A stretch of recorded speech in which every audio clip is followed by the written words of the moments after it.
జూబ్లీహిల్స్ యూసఫ్ గూడలో వడ్డీ లేని రుణాల పంపిణీ కార్యక్రమంలో పాల్గొన్న డిప్యూటీ సీఎం పట్టి విక్రమార్క మాట్లాడుతూ మహిళా శక్తి కోసం ఎన్ని కోట్లైనా ఖర్చు చేస్తాం, ఇక వడ్డీ వ్యాపారుల వద్దకు వెళ్లాల్సిన అవసరం లేదు. 5 సంవత్సరాలు 1 కోటి మహిళలను కోటీశ్వరులుగా చేయడం లక్ష్యం. కాంగ్రెస్ ప్రభుత్వం ప్రవేశపెట్టిన పథకాల గురించి పూర్తిగా వివరించారు. హైదరాబాద్ నగరంలో దాదాపు ఒక 10 సంవత్సరాల నుంచి వడ్డీ లేని రుణాలకు సంబంధించిన అంశాన్ని పూర్తిగా మర్చిపోయారు.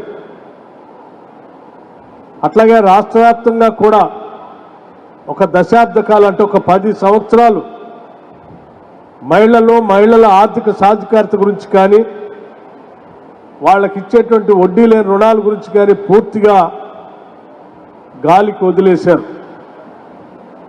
ఆనాటి కాంగ్రెస్ ప్రభుత్వం ఇందిరమ్మ రాజ్యంలో మొదలుపెట్టినటువంటి ఈ వడ్డీ లేని రుణాల కార్యక్రమాన్ని తిరిగి ఇందిరమ్మ రాజ్యం ప్రజాప్రభుత్వం వచ్చిన తర్వాత తిరిగి ఈ కార్యక్రమాన్ని చేపట్టి రాష్ట్ర వ్యాప్తంగా ఉన్నటువంటి మహిళలందరినీ కూడా పెద్ద ఎత్తున ఈ డ్వాక్రా సంఘాలలో సభ్యురాళ్లుగా చేర్పించడమే కాకుండా వారందరి చేత పెద్ద ఎత్తున వ్యాపారాలు చేపించాలని, కనీసం 1 కోటి మందిని కోటీశ్వరులు చేయాలని ఈ రాష్ట్ర ప్రభుత్వం ముఖ్యమంత్రి రేవంత్ రెడ్డి గారి నాయకత్వంలో ఉన్నటువంటి ప్రజాప్రభుత్వం యావత్ క్యాబినెట్ అంతా కూడా ఆలోచన చేసి ఈరోజు అమలు చేస్తూ ముందుకు పోతా ఉన్నాం.